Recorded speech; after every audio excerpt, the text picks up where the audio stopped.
श्री शिवाय नमस्तुभयम। दोस्तों, जैसा कि आप सभी लोग जानते हैं कि 12 जून 2026 यानी शुक्रवार को पड़ रही है पुरुषोत्तम मास, अधिक मास की ज्येष्ठ कृष्ण पक्ष प्रदोष व्रत। और दोस्तों, यह वह तिथि है जो पुरुषोत्तम मास में पड़ने वाली सबसे बड़ी तिथि, क्योंकि यह शुक्रवार के दिन पड़ रही है और इसका बहुत ही बड़ा और विशेष महत्व होता है।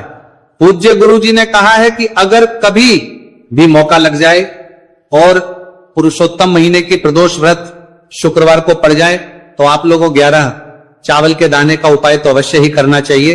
इन दोनों का संयोग बहुत ही कम आता है। इसी के साथ में गुरुजी ने अपने शिव पुराण कथा में बताया है कि इस दिन आपको 11 चावल दाने का उपाय तो आपको अवश्य ही करना चाहिए, क्योंकि ऐसा दिन पूरे साल में सिर्फ एक ही बार आता है। और दोस्तों, आप सभी लोग जानते हो कि शुक्रवार प्रदोष व्रत का अगर सबसे बड़ा कोई उपाय है तो वह 11 चावल के दाने वाला उपाय है। तो दोस्तों, इस शुक्रवार प्रदोष व्रत के दिन आप लोगों को इस 11 चावल दाने वाले उपाय को जरूर करना है। बहुत सारे लोग होंगे जिन लोगों ने इस उपाय को ना किया हो, मतलब पूरा साल निकल गया, उन्होंने किसी भी दिन इस 11 चावल के दाने वाले उपाय को ना किया हो। पर दोस्तों, आपके पास एक आखिरी मौका बचा हुआ है जो कि 12 जून शुक्रवार प्रदोष व्रत के दिन है। तो इस दिन आप लोगों को इस वाले उपाय को जरूर कर लेना है। भले ही आप पूरे महीने भर इस उपाय को ना किया हो, पर अगर आपने इस पुरुषोत्तम महीने की प्रदोष व्रत के दिन अगर इस वाले उपाय को कर लिया तो आपको इस उपाय को करने का वो फल मिलेगा जिसकी आपने कभी कल्पना भी नहीं करी होगी। इसीलिए आप लोग इस वाले उपाय को एक बार जरूर कर लेना है, ताकि आप लोगों के हाथ से यह मौका ना जा सके और आपको इस उपाय को करने का फल मिल सके। दोस्तों, यह उपाय पंडित जी ने अपनी अभी की ही श्री शिव महापुराण की कथा में बताया है। जी, इस उपाय को आज हम आपको बहुत अच्छे से समझाने वाले हैं। इस वीडियो को देखने बाद इस उपाय को समझने के लिए आपको कोई और वीडियो को देखने की जरूरत नहीं पड़ेगी। तो चलिए दोस्तों, उपाय को शुरू करते हैं। देखिए, ये इस पुरुषोत्तम महीने के शुक्रवार प्रदोष व्रत के दिन ये इतना खास होता है, इतना महत्वपूर्ण होता है, देखा गया है। कभी कभी बड़े बड़े पूजा पाठ अनुष्ठान से जो मनोकामना पूर्ण नहीं होते, वो पुरुषोत्तम महीने के शुक्रवार प्रदोष व्रत के दिन एक छोटे से उपाय करने से ही आपकी मनोकामना पूर्ण हो जाती है। और बहुत सारे लोग इस उपाय को किया भी है और उनको इस उपाय को करने का फल भी जरूर मिला है। अगर आप लोग भी इस उपाय को करना चाहते हैं तो आप इस उपाय को पहले अच्छे से समझ लेना, सुन लेना, उसके बाद करना, आपको इस उपाय का फल जरूर मिलेगा। और इस उपाय को कर लेने से आपके घर में चाहे किसी भी प्रकार की दुहक और समस्या क्यों ना चल रही हो, आपको उसका कारण भी नहीं पता है कि भाई ये समस्या किसका कारण से चल रही है। उसका भी कुछ कारण हो सकता है, जैसे पितृदोष हो सकता है या किसी भी तरह का मंगल दोष भी हो सकता है। तो इस दिन आप लोगों को ये वाला उपाय कर लेना है।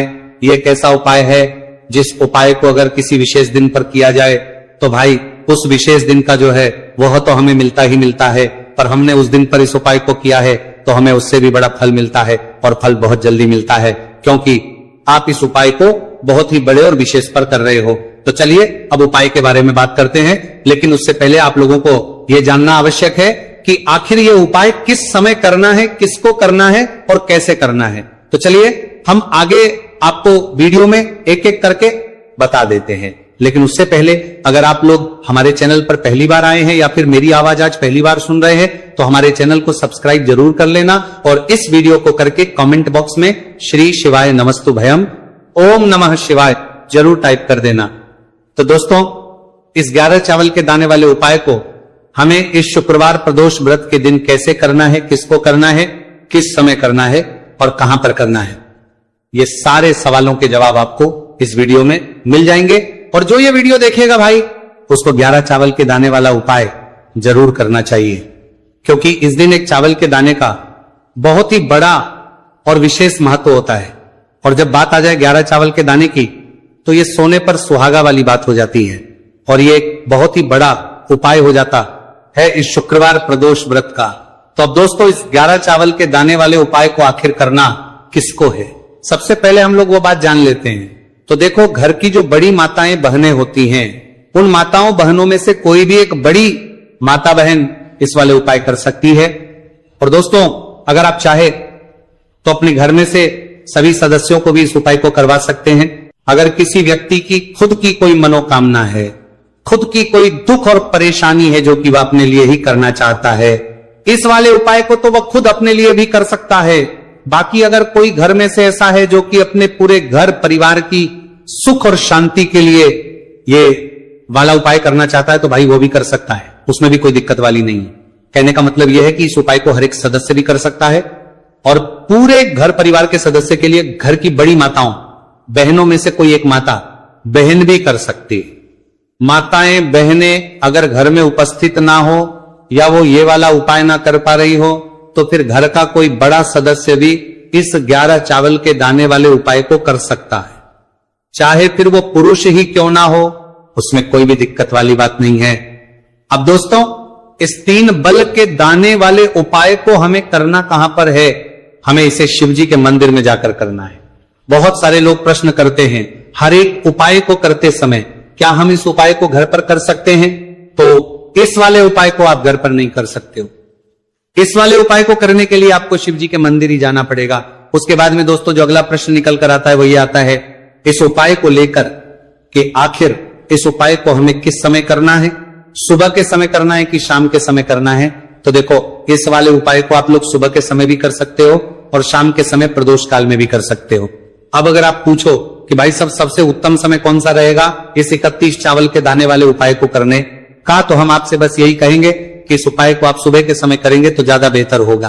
बाकी अगर प्रदोष काल शाम के समय भी करेंगे तो भी अच्छा होगा, उसमें कोई भी दिक्कत वाली बात नहीं है। तो अब दोस्तों अगली सबसे बड़ी और महत्वपूर्ण बात आती है, वो ये आती है कि सुबह अगर हम उपाय को करेंगे तो हमें कितने बजे से लेकर कितने बजे तक के बीच में करना है, और शाम के समय प्रदोष काल में करेंगे तो हमें कितने बजे से लेकर कितने बजे के बीच में करना है। तो देखो, सुबह जितनी जल्दी हो सके आप उपाय को करने की कोशिश करना। बाकी अगर किसी कारणवश लेट भी हो जाओ थी, देर भी हो जाए तो 10 या 11 बजे तक भी आप उपाय कर लेना, पर 12 बजे से ज्यादा देरी ना हो। ठीक है, इस बात का ध्यान रखना। उसके बाद में दोस्तों अगर शाम के समय प्रदोष काल की बात करें, प्रदोष काल का जो समय होता है वह शाम के 6 बजे से शुरू हो जाता है। मतलब शाम के 6 बजे से लेकर 7 बजे के बीच का जो समय होता है यह समय प्रदोष काल का समय होता है। पर अभी जो मौसम चल रहा है इस मौसम में जो है शाम बहुत देरी से होती है, तो आप इस उपाय को 7 या 8 बजे के बीच में भी कर सकते हो। मतलब शाम के 6 बजे से 8 बजे के बीच में आप कभी भी इस वाले उपाय को कर सकते हो, उसमें कोई भी दिक्कत वाली बात नहीं है। अब दोस्तों यहां पर इस उपाय को लेकर एक और सबसे बड़ी बात यह निकल कर आती है कि इस 11 चावल के दानों को हमें लेना कहां से होता है, और हमें इस उपाय को करने के साथ में क्या और कुछ भी सामग्री ऐसी होती है जो शिव जी के मंदिर लेकर जानी पड़ रहती है।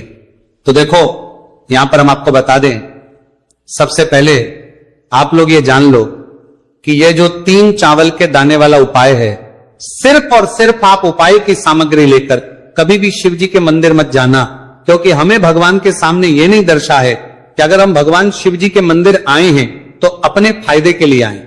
तो इसलिए जो भी पूजन सामग्री है, उपाय सामग्री है 11 चावल के दाने, इसके साथ में आपको पूजन सामग्री भी जरूर लेकर जाना है। देखो, अगर सुबह के समय उपाय कर रहे हो तो सीधी सी बात है, 1 लोटा जल तो आप लेकर जाओगे ही जाओगे। वही 1 लोटा जल अगर मिट्टी का जल हो तो बहुत अच्छा रहेगा। मिट्टी का जल कैसे बना आता है, इसके लिए हमने पहले से बहुत सारी वीडियोस बना दी है आपके पास। इस दिन एक आखिरी मौका रहेगा, मिट्टी का जल शिव जी पर चढ़ने का और उपाय को करने का बहुत बड़ा आपको इस दिन फल मिलेगा। तो इसीलिए इस दिन हो सके तो भाई मिट्टी का जल चढ़ाना, तो अपने साथ में कम से कम 1 लोटा जल तो आपको लेकर जाना ही जाना है। अगर मिट्टी का जल नहीं है तो घर का जल भी आप इस्तेमाल कर सकते हो। इसके अलावा जो भी पूजन सामग्री है, देखो 11 के दाने ये अलग आपके रहेंगे और जो आपकी पूजन सामग्री रहेगी वो अलग रहेगी। पूजन सामग्री में आप जो भी चीज लेकर जाना चाहे वो लेकर जा सकते हैं, एक बेलपत्र भी लेकर जा सकते हैं, उसमें कोई भी दिक्कत वाली बात नहीं है। वहीं अगर हम बात करें शाम के समय की, तो शाम के समय शिव जी पर जल नहीं चढ़ता है, इसीलिए शाम के समय आप लोग एक दीपक तैयार कर लें जो कि गोल तीखा आटे का शुद्ध देसी गाय का घी का होगा, है ना। इस बात का आप लोगों को ध्यान करना है। और इस दीपक को आपको घर से जलाकर नहीं लेकर जाना है, भगवान शिव जी के मंदिर में जाकर ही जलाना। इस बात का भी आप लोगों को ध्यान रखना है। अब दोस्तों यहां पर हमें इस बात को समझना है कि ये 11 चावल के दाने हमें लेना कहां से है। क्या हमें दुकान से लेकर आना है या हमें अपने घर से लेना है, या कहां से लेकर आना है और कौन से चावल लेना है, क्योंकि चावल भी बहुत प्रकार के होते हैं। तो देखो, इन सभी सवालों के जवाब आप लोग एक बात में सुन लो कि भाई जो उपाय है, इस उपाय में आपको यह नहीं देखना है कि भाई कौन से चावल है कौन से चावल नहीं है। बस जो भी चावल ले रहे हो वो चावल का दाना सबूत होना चाहिए, मतलब साबुत होना चाहिए, टूटा हुआ नहीं होना चाहिए, कटा पीटा नहीं होना चाहिए। यह बात आपको ध्यान रखना है। बाकी आपका चावल बासमती हो या सादा चावल हो या कोई सा भी चावल हो, उसमें कोई भी दिक्कत वाली बात नहीं है। तो सीधी सी बात है कि आपके घर के रसोई घर में जहां पर आप बनाते हो, वहां पर जो भी चावल आपके उपस्थित हो, उन चावलों में से अपनी एक कटोरी भर लेना या एक मुट्ठी चावल अलग से निकाल कर रख लेना, क्योंकि हम 11 चावल ही यहां पर इस उपाय में लेने वाले हैं। तो हमें ये चावल के दाने गिनकर निकालने पड़ेंगे, इस बात का आप लोगों को ध्यान रखना है। तो अपने उस चावल की कटोरी में से या चावल में से 11 ऐसे चावल के दाने आप लोग निकाल लो जो कि टूटे हुए ना हो, कटे पीटे ना हो, कोई दाग ना लगा हुआ हो, है ना। अच्छे साबुत चावल के दाने 31 दाने आप लोग निकाल कर रख लो और इन्हें किसी भी एक कागज की पड़िया में या किसी एक छोटी सी कटोरी में आप लोग रख लो, ताकि ये सुरक्षित रहे, आपके एक भी चावल का दाना इधर उधर ना हो और आपका उपाय भी पूरा अच्छे से हो जाए। तो भाई जैसे ही आपका उपाय की जो सामग्री है, 11 चावल के दाने ये तैयार हो जाते हैं, उसके बाद में आपको जो भी अपनी पूजन सामग्री है, सुबह समय कर रहे हो तो एक लोटा जल और एक बेलपत्र या पूजन सामग्री जो लेकर जाना चाहो उसकी भी तैयारी कर लेना। और शाम के समय जा रहे हो तो भाई अपना जो दीपक है उसे तैयार कर लेना, ठीक है। और उपाय को करते समय शुद्धता का विशेष रूप से ध्यान रखना, ठीक है। सुबह सुबह स्नान करने के बाद ही उपाय को करने की आप लोग तैयारी करना। उसके बाद अगर शाम के समय की बात करें तो शाम के समय आपको स्नान करने की जरूरत नहीं है, पर शुद्धता ध्यान रखना है। आपको स्नान तो नहीं करेंगे, आप हाथ मुंह धोकर भी इस वाले उपाय को शाम के समय प्रदोष काल में कर सकते हैं, इसमें कोई दिक्कत वाली बात नहीं है। तो आप अपने उपाय की पूरी सामग्री तैयार करके आपके पास ही में जो आपका शिव मंदिर हो वहां पर पहुंच जाइए। सबसे पहले शिव मंदिर में जाकर आप लोगों को उपाय नहीं करना है, पहले भगवान के दर्शन करना है, भगवान से आशीर्वाद प्राप्त करना है, फिर शिव जी की शिवलिंग के पास में आना है।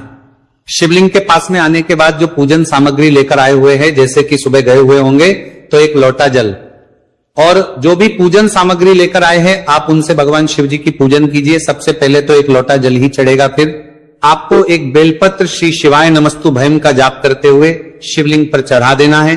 उसके बाद में आपकी पूजन सामग्री चढ़ेगी। उसके बाद में अगर दोस्तों शाम के समय अगर आप इस उपाय को कर रहे हो तो अपने साथ कम से कम एक जो दीपक है गोलबाती का, जो आप अपने साथ में लेकर गए हो, उस दीपक को मंदिर में जाकर अपनी माचिस से जलाना है और उस दीपक को शिवलिंग के पास में रखना है, ठीक है। इस दीपक को रखने के बाद ही आप लोगों को अपना ये वाला उपाय शुरू करना है। और दीपक को ज्यादा पास में मत रखना, वैसे भी गर्मी पड़ रही है, भगवान शिव जी को आंच नहीं लगनी चाहिए, है ना। तो भाई जैसे ही आपकी पूजा अर्चना हो जाती है, आप भगवान शिव जी को प्रसन्न कर लेते हैं। उसके बाद शिवलिंग के पास ही में आप कहीं पर बैठ जाइए सामने, या आसपास जिस जगह पर आपको बैठना हो वहां पर बैठ जाइए और अपने वह 11 चावल के दाने अपने सामने निकाल कर रख लीजिए, क्योंकि अब यहां पर उपाय को यहां पर करने की आपको तैयारी करना है। और इस तरीके से जब आप उपाय करेंगे, पूजन सामग्री करने के बाद, पूजन अर्चना करने के बाद, तो आपको उपाय का फल बहुत जल्दी और बहुत होकर मिलेगा। तो अपने चावल के अपने सामने निकाल कर रख लेना। और ये जो उपाय है ये आपकी सीधे हाथ की हथेली से होगा, इसलिए इस बात का भी विशेष रूप से ध्यान रखना है। तो सीधे हाथ की हथेली का प्रयोग करके ही आप लोग अपना इस वाले उपाय को करना। अपने सामने जो भी आपके कागज की पुड़िया है उसको खोलकर रख लो, या कटोरी है तो भाई उसे अपने सामने रख लो और अपने वो 11 चावल के दाने निकाल लो, ठीक है। उसके बाद में दोस्तों अब आपको क्या करना है कि शिवलिंग आपके सामने होगी, तो आपने वो 11 चावल के दाने एक एक करके जहां पर आपने बेलपत्र चढ़ाए हैं आपको शिवजी के शिवलिंग के ऊपर चढ़ाना है। कहां पर चढ़ाना है? शिवलिंग के ऊपर चढ़ाना है, और कहीं पर भी नहीं चढ़ाना है आपको अपने हथेली से। तो शिवलिंग के ऊपर चढ़ाना है, भले ही फिर वो अपने आप जलाधारी पर गिर जाए, ये मतलब वहीं पर गिर जाए, उसमें कोई दिक्कत वाली बात नहीं है, पर आप चढ़ाओ शिवलिंग के ऊपर। तो आपको क्या करना है? अपना पहला चावल का दाना उठाना है, श्री शिवाय नमस्तु भयम बोलना है और शिवलिंग पर चढ़ देना है। इसी तरीके दूसरा चावल का दाना उठा है, शिवलिंग पर चढ़ना है और मंत्र बोल देना है, और फिर तीसरा चावल का दाना उठाना है, श्री शिवाय नमस्तुभयम बोलना है और चढ़ देना है। इसी प्रकार से आपको पूरे 11 चावल के दाने एक एक करके शिव जी के शिवलिंग के ऊपर चढ़ाना है और भगवान से प्रार्थना करते जाना है। मतलब प्रार्थना तो आपको आखिरी में करना है, पर हर एक चावल के दाने को चढ़ाते समय श्री शिवाय नमस्तुभयम जरूर बोलना है। उसके ही में ये चावल का दाना शिवलिंग के ऊपर आपको चढ़ाना है। जैसे ही आपके 11 चावल के दाने शिवलिंग के ऊपर चढ़ते हैं तो भाई उसके बाद में आपको क्या करना है, भगवान से अपनी मनोकामना बोलना है। मनोकामना भी कब बोलना है, जब आपका 11 चावल का दाना आपके सीधे हाथ की हथेली में हो और आप उसे चढ़ाने के लिए जा रहे हो। श्री शिवाय नमस्तुभयम बोलकर उस आखिरी चावल के दाने को शिवलिंग के ऊपर चढ़ा देना भगवान से। फिर अपनी वो मनोकामना बोल देना जिस मनोकामना के लिए आप लोग अपना ये वाला उपाय कर रहे हो। जिस का उपाय की जो सामग्री है, 11 चावल के दाने ये तैयार हो जाते हैं। उसके बाद में आपको जो भी अपनी पूजन सामग्री है, सुबह समय कर रहे हो तो एक लोटा जल और एक बेलपत्र या पूजन सामग्री जो लेकर जाना चाहो उसकी भी तैयारी कर लेना। और शाम के समय जा रहे हो तो भाई अपना जो दीपक है उसे तैयार कर लेना, ठीक है। और उपाय को करते समय शुद्धता का विशेष रूप से ध्यान रखना, ठीक है। सुबह सुबह स्नान करने के बाद ही उपाय को करने की आप लोग तैयारी करना। उसके बाद अगर शाम के समय की बात करें तो शाम के समय आपको स्नान करने की जरूरत नहीं है, पर शुद्धता ध्यान रखना है। आपको स्नान तो नहीं करेंगे, आप हाथ मुंह धोकर भी इस वाले उपाय को शाम के समय प्रदोष काल में कर सकते हैं। इसमें कोई दिक्कत वाली बात नहीं है। तो आप अपने उपाय की पूरी सामग्री तैयार करके आपके पास ही में जो आपका शिव मंदिर हो वहां पर पहुंच जाइए। सबसे पहले शिव मंदिर में जाकर आप लोगों को उपाय नहीं करना है, पहले भगवान के दर्शन करना है, भगवान से आशीर्वाद प्राप्त करना है। फिर शिव जी की शिवलिंग के पास में आना है। शिवलिंग के पास में आने के बाद जो पूजन सामग्री लेकर आए हुए हैं, जैसे कि सुबह गए हुए होंगे तो एक लोटा जल और जो भी पूजन सामग्री लेकर आए हैं आप उनसे भगवान शिव जी की पूजन कीजिए। सबसे पहले तो एक लोटा जल ही चढ़ेगा, फिर आपको एक बेलपत्र श्री शिवाय नमस्तुभयम का जाप करते हुए शिवलिंग पर चढ़ा देना है। उसके बाद में आपकी पूजन सामग्री चढ़ेगी। उसके बाद में अगर दोस्तों शाम के समय अगर आप इस उपाय को कर रहे हो तो अपने साथ कम से कम एक जो दीपक है गोलबाती का जो आप अपने साथ में लेकर गए हो, उस दीपक को मंदिर में जाकर अपनी माचिस से जलाना है और उस दीपक को शिवलिंग के पास में रखना है, ठीक है। इस दीपक को रखने के बाद ही आप लोगों को अपना ये वाला उपाय शुरू करना है। और दीपक को ज्यादा पास में मत रखना, वैसे भी गर्मी पड़ रही है, भगवान शिव जी को आंच नहीं लगनी चाहिए, है ना। तो भाई जैसे ही आपकी पूजा अर्चना हो जाती है आप भगवान शिव जी को प्रसन्न कर लेते हैं। उसके बाद शिवलिंग के पास ही में आप कहीं पर बैठ जाइए सामने, या आसपास जिस जगह पर आपको बैठना हो वहां पर बैठ जाइए और अपने वह 11 चावल के दाने अपने सामने निकाल कर रख लीजिए, क्योंकि अब यहां पर उपाय को यहां पर करने की आपको तैयारी करना है। और इस तरीके से जब आप उपाय करेंगे, पूजन सामग्री करने के बाद, पूजन अर्चना करने के बाद, तो आपको उपाय का फल बहुत जल्दी और बहुत होकर मिलेगा। तो अपने चावल के अपने सामने निकाल कर रख लेना। और ये जो उपाय है ये आपकी सीधे हाथ की हथेली से होगा, इसलिए इस बात का भी विशेष रूप से ध्यान रखना है। तो सीधे हाथ की हथेली का प्रयोग करके ही आप लोग अपना इस वाले उपाय को करना। अपने सामने जो भी आपके कागज की पुड़िया है उसको खोलकर रख लो, या कटोरी है तो भाई उसे अपने सामने रख लो और अपने वो 11 चावल के दाने निकाल लो, ठीक है। उसके बाद में दोस्तों अब आपको क्या करना है कि शिवलिंग आपके सामने होगी, तो आपने वो 11 चावल के दाने एक एक करके जहां पर आपने बेलपत्र चढ़ाए हैं आपको शिव जी के शिवलिंग के ऊपर चढ़ाना है। कहां पर चढ़ाना है? शिवलिंग के ऊपर चढ़ाना है, और कहीं पर भी नहीं चढ़ाना है आपको अपने हथेली से। तो शिवलिंग के ऊपर चढ़ाना है, भले ही फिर वो अपने आप जलाधारी पर गिर जाए, ये मतलब वहीं पर गिर जाए, उसमें कोई दिक्कत वाली बात नहीं है, पर आप चढ़ाओ शिवलिंग के ऊपर। तो आपको क्या करना है, अपना पहला चावल का दाना उठाना है, श्री शिवाय नमस्तुभयम बोलना है और शिवलिंग पर चढ़ देना है। इसी तरीके दूसरा चावल का दाना उठा है, शिवलिंग पर चढ़ना है और मंत्र बोल देना है। और फिर तीसरा चावल का दाना उठाना है, श्री शिवाय नमस्तुभयम बोलना है और चढ़ देना है। इसी प्रकार से आपको पूरे 11 चावल के दाने एक एक करके शिव जी के शिवलिंग के ऊपर चढ़ाना है और भगवान से प्रार्थना करते जाना है। मतलब प्रार्थना तो आपको आखिरी में करना है, पर हर एक चावल के दाने को चढ़ाते समय श्री शिवाय नमस्तुभयम जरूर बोलना है। उसके ही में ये चावल का दाना शिवलिंग के ऊपर आपको चढ़ाना है। जैसे ही आपके 11 चावल